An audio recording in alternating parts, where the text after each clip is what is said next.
네, 여야 현역 의원들의 솔직한 생각, 화끈한 주장을 들어보는 시간입니다. 여의도 박대박. 오늘은 정치 백신 더불어민주당 박용진 의원과 함께합니다. 안녕하세요. 안녕하세요, 박용진입니다. 네, 오늘 국회 본회의 열렸고요. 네. 대정부 질문 하고 있죠? 지금 한참 진행 중입니다. 네. 오늘 본회의에서 임성근 부장판사 탄핵소추안 표결 통과가 됐습니다. 예, 통과됐습니다. 어떤 의미라고 보세요? 국회가 국회에 할 일을 한 거죠. 이를 두고 뭐 실효적인 이게 효과가 있냐, 실익이 있냐 이런 논란도 당 안에서도 있었어요. 네. 그리고 토론을 통해서 최종적으로 정리한 건 우리 헌법이 국회에 부여하고 있는 사법부에 대한 견제 이 부분에서 위헌적 행위를 한 판사 행위와 관련해서 그 판사를 탄핵 소추하는 거. 네. 그렇게 해서 그 재판부로 보내는 거죠. 헌재로. 그래서 예. 지금 일종의 재판으로 치면 이제 기소를 우리가 예. 기소를 할 수 있는 권한이 국회에 있으니까 그렇게 하는 겁니다. 그래서 국회가 그냥 헌법에 명령하고 있는 국회의 역할을 했다. 이렇게 생각하시면 되겠습니다. 네, 해야 할 일을 했다. 박용진 의원 나오시니까요. 반가워하시는 이 청취자분들께서 문자들을 엄청나게 보내주고 계십니다. 2160번 쓰시는 분이요. 박영선 전 장관이 뉴스 하이킥과 인터뷰하면서 금태섭 전 의원과 대화를 해야 한다고 했는데 우상호 의원은 그러면 안 된다고 하더라고요. 의원님은 어떻게 생각하세요? 여기서 그 얘기하신 거구나. 네, 여기서 하셨어요. 뉴스가 한참 뜨겁던데요. 바로 그저께였습니다. 인터뷰 중에. 예. 박용진 의원은 어떻게 생각하세요? 그게 그러니까 정확하게 어떤 의미였을지는 모르겠어요. 네. 그래서 이제 금태섭 의원하고 대화한다고 하는 게 예. 금태섭 의원이 뭐 다시 당으로 들어오라거나 뭐 이렇게 얘기하는 건 아니실 거고. 네. 그러니까 민주당이 크다, 포용한다. 그렇죠. 그렇게 뭐 다른 의견이라서 이렇게 내치지는 않는다. 이런 것을 좀 보여주고 싶다. 이런 취지였어요. 네. 그럼 그런 정도의 넉넉함은 민주당이 가지고 있고요. 네. 그렇게 저도 그렇게 좀 폭넓게 제가 늘 운동장을 넓게 쓰자. 골 넣는 축구를 하기 위해서 운동장 넓게 쓰자는 입장이기 때문에요. 네. 지금 뭐 국회에서 서로 아웅다웅하고 있는 여야도 원내대표단을 뽑아서 수시로 얘기하도록 하는 게 정치인데요. 그렇죠. 뭐 못 만날 게 어디 있겠습니까? 네. 얘기한다는 건 당연히 누구하고도 얘기할 수 있는 그럼요. 거다. 네. 특히 정치니까요. 네, 오늘의 본 주제로 들어가 네. 보겠습니다. 많은 분들께서 관심 가질 주제이고요. 오늘 바로 발표된 내용이죠. 당정이 발표한 내용인데요. 대규모 주택 공급 대책이 확정됐습니다. 서울에만 32만 5천 호를 포함해서 전국에 85만 호를 공급한다는 내용이고요. 네. 박용진 의원께서는 그동안 부동산 문제에 관심도 많으시고 많은 정책 제안도 하시고 이야기도 하셨습니다. 최근에 SNS에 관련 글도 많이 올리셨고요. 오늘 나온 대책, 그런 전문가 의원으로서 어떻게 평가하십니까? 제가 부동산 전문가는 아니고요. 네. 작년부터 좀 우리가 지금 정책적으로 공급 정책에 문제가 있구나. 그때 당의 입장이나 정부의 입장은 공급은 전혀 문제 없다 이런 입장이었었는데 네. 그런 입장을 이제 조심스럽게 내놓고 이 문제보다 좀 접근을 달리 해야 되겠다라고 하는 얘기들은 공개적으로 몇 번 했었고요. 당시에 민주당과 정부는 규제 중심. 네, 그렇죠? 그렇습니다. 세제를 다주택자들이 내놓게 하고. 예, 그렇습니다. 그랬다가 그 1월 3일 날 네. 제가 글을 올린 게 있어요. 예. 이제 변창흠 국토부 장관에게 공개 제안합니다. 이러면서 세 가지 삼각 공급 정책이라고 제가 세 가지를 제안을 했는데 용적률 상향, 예. 공적 분양을 확대, 그리고 생애 첫 주택 구입에 대한 금융 지원 확대 이 세 가지를 제안했거든요. 네. 아니 그런데 오늘 이게 다 담겼어요. 그대로. 그래서 이것도 재미있는 일이고 네. 또 하나는 사실은 이 글을 올리고 나서요.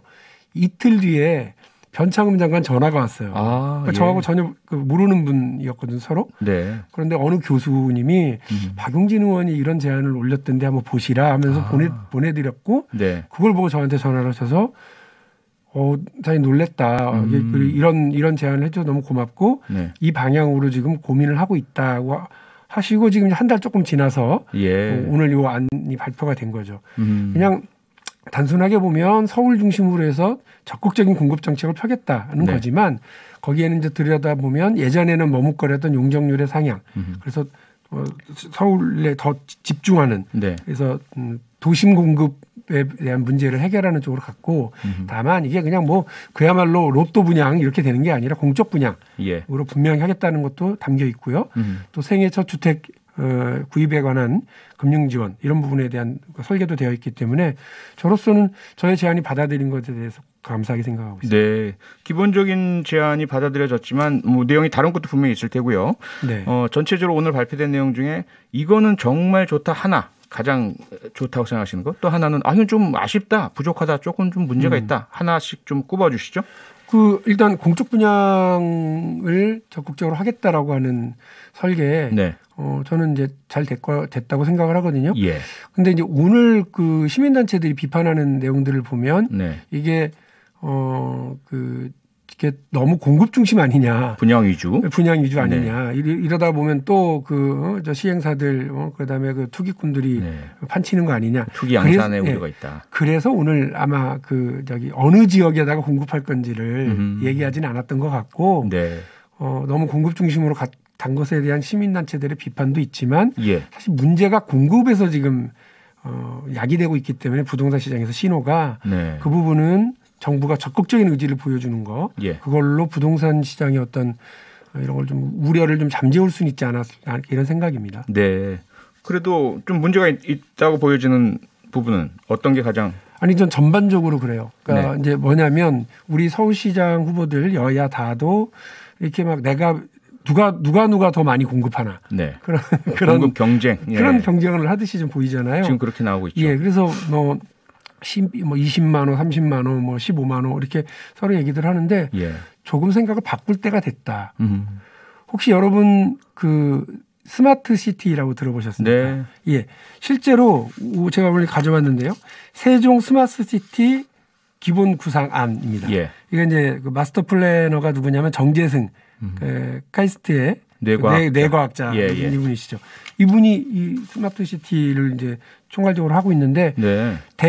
전 세계에서 최초로 이 세종 스마트 시티가 스마트 시티 인증을 받은 도시예요. 인증을 받았습니다. 네, 2023년부터 들어갑니다. 네. 여기에는 뭐가 있느냐면 지금 4차 산업혁명 혹은 뭐 AI 데이터 그다음 자율주행 드론 이런 것들이 다 망라된 총 기술이 집약된 도시를 지금 만들고 있는 거거든요. 미래형 도시. 네, 그렇습니다. 예. 한 20년, 30년은 훅 땡긴 미래형 도시. 그리고 여기에 입주하는 입주민들은 다 그러한 자신의 어떤 행동 반경 이런 것들을 행동 양식 이런 것들을 데이터화할 수 있도록 그걸 제공하겠다고 하는 그 서약을 다 하고 이렇게 들어가신다고 그래요. 그래서 철학적으로도 다른 도시 그리고 미래형 도시 이게 지금 대한민국에서 만들어지고 있는 거예요. 네. 매우 중요한 문제죠. 그런데 지금 우리 그 시장 후보님들은 대부분 이런 미래로 가는 것이 아니라 건물을 짓는 쪽으로만 지금 집중하고 있는 거예요. 지금 현재의 기술, 현재의 그렇습니다. 그런 그 관행대로 하고 있다. 예. 근데 하나 더 제가 이 스마트 시티를 보면서 느끼는 게 뭐냐면 여러분 도시를 수출한다 이런 생각.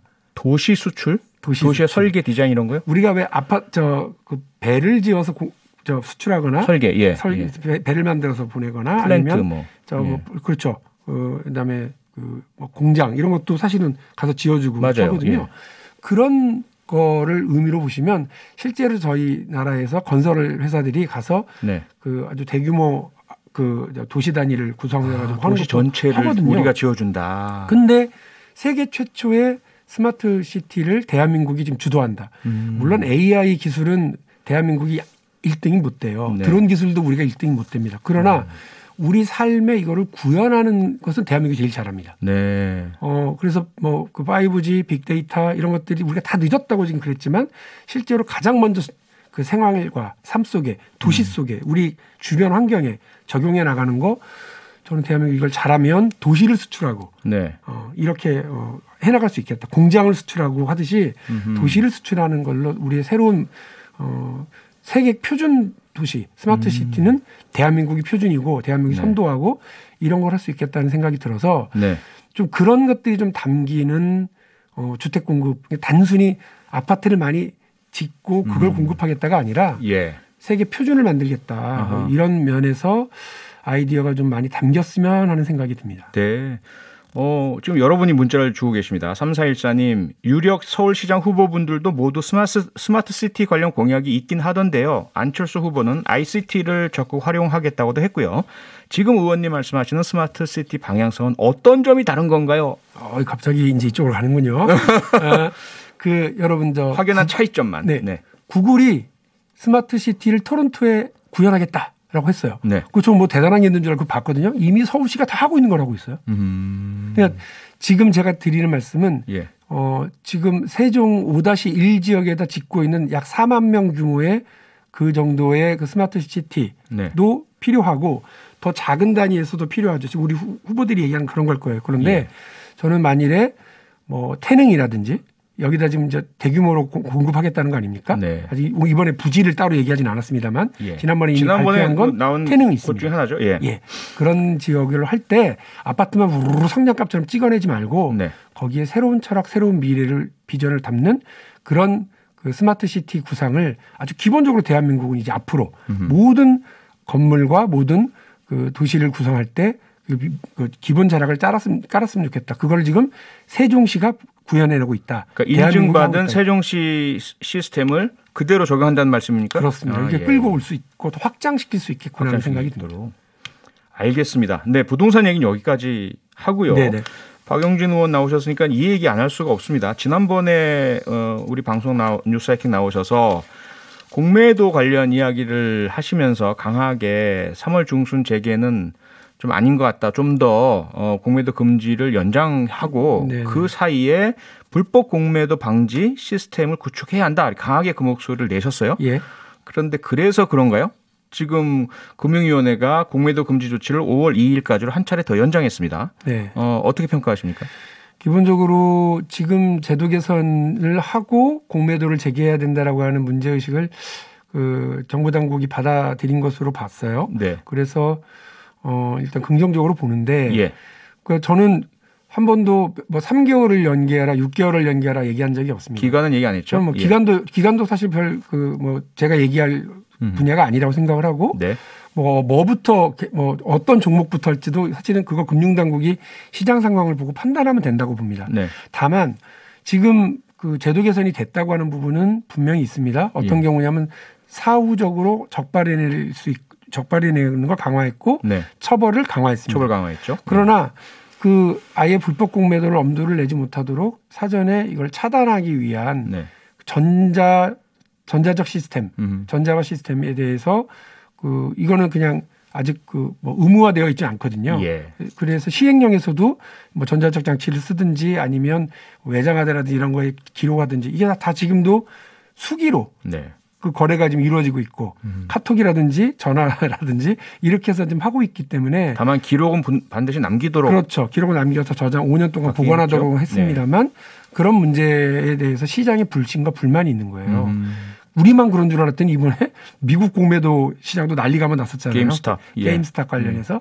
그래서 이게 개인 투자자들이 가지고 있는 이런 불안함은 로빈훗도 느끼고 동학개미들도 느끼고 똑같이 느끼고 있는 거구나. 그러면 우리 시장에 참여하고 있는 이 개미 투자자들, 개인 투자자들이 그래도 시장을 신뢰하고 금융당국을 신뢰하고 할 수 있도록 장치를 마련해야 되는데서 오늘 제가 법안을 낸 거는 증권사가 관련한 전자 시스템 장치를 마련하는 걸 의무화하는. 그러면 그야말로 공갈매도, 공갈매도가 되지 않도록. 그래서 그 공매도의 제도에 대한 국민들의 어떤 신뢰 이런 것들이 확립될 수 있어야 되겠구나 하고 생각을 해서요. 저는 계속해서 이 제도 개선에 대한 집중을 하고 이 부분을 언제까지 마련할 건지를 금융당국이 이렇게 해주질 않으면 지금의 불안과 불만은 아마 쉽게 가라앉지가 않을 해소되지 않은 상태가 될 것이다. 박용진 의원은 시기는 전혀 이야기하지 않으셨지만 오늘 금융위원회 발표가 교묘하게도 5월 2일까지로 연장이 되다 보니까 국민의힘 등 야당에서는 서울시장 보궐선거를 겨냥해서 개미 투자자들에게 선거 전에 불리한 여론 조성하지 않기 위해서 이렇게 한 것이다. 이런 공격을 하고 있습니다. 어떻게 생각하세요? 다 야당 기분 탓입니다. 야당 기분 탓입니까? 야당은 뭐가 좀 새가 좀 날아가도 선거에 우리한테 불리한 거 아니냐. 아니 그리고 무슨 4차 그 재난지원금 이렇게 얘기하고 재난지원금 얘기할 때 이게 다 재정과 관련된 문제라서 국회에서 같이 논의해야 돼요. 네, 그렇죠. 1차, 2차, 3차 전부 다 그 국회에서 같이 논의해서 여야가 합의해서 통과시켰는데 네. 매번 그런 얘기 하더라고요. 선거를 의식한 거 아니냐. 네. 지급을 선거 이후로 미뤄라 뭐 이런 얘기도 했었고. 기분 탓이십니다. 만일에 그런 문제가 저는 되면 야당은 분명하게 얘기하라. 선거 이후에 논의하자. 네. 분명하게 제시하시면 되는 거 아니냐. 그런 야당이 너무 이런 문제까지 정책 당국의 판단을 너무 선거와 연계해서 정쟁화하시지는 않았으면 네. 좋겠습니다. 금융위원회가 그렇게 할 리가 없다 이런 말씀이시죠? 네, 공매도 마지막으로 이제 이거 여쭤봐야 될 것 같아요. 공매도 자체가 이번에 언급하신 미국의 게임스탑 사태도 네. 그렇고요.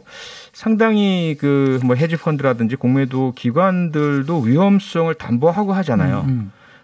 그런 상태인데 개인에게도 공매도 투자를 부분적으로 할 수 있게 한다라는 것, 이거 괜찮은 건가요? 공매도를 불만을 가지신 분들의 한 90%는 이 제도 자체를 없애주라. 그렇죠. 불안해서 못 살겠다. 이런 분들이고 네. 10% 정도 우리도 하게 해주라. 이런 분들이 계세요. 그래서 지금 그 금융당국에서는 일정한 자격을 갖춘 분들로 네. 좀 이렇게 한정하려고 하는 생각이 있는 것 같고 그래서 지금은 개인의 신용도가 낮아가지고요. 예. 이거 사실 주식을 빌릴 데도 없고 빌리더라도 빨리 갚아야 되고 네. 그다음에 그 빌리는 비용도 상당히 비싸고 네. 이렇게 좀 제한되고 있었거든요. 아하. 저는 기본적으로 예. 이 자본시장에서는 본인이 선택이다. 본인의 선택, 본인의 위험 부담이고 그럼요. 예, 여기까지 들어야 될 것 같습니다. 시간이 다 돼서요. 충분히 심사숙고해 주시기 바랍니다. 알겠습니다. 네. 오늘 말씀 여기서 듣고요. 민주당 박용진 의원과 함께한 여의도 박대박 다다음 주에 다시 모시겠습니다. 오늘 고맙습니다. 네, 감사합니다. 평일 저녁 6시 5분에 여러분을 찾아갑니다. MBC 라디오 표창원의 뉴스 하이킥.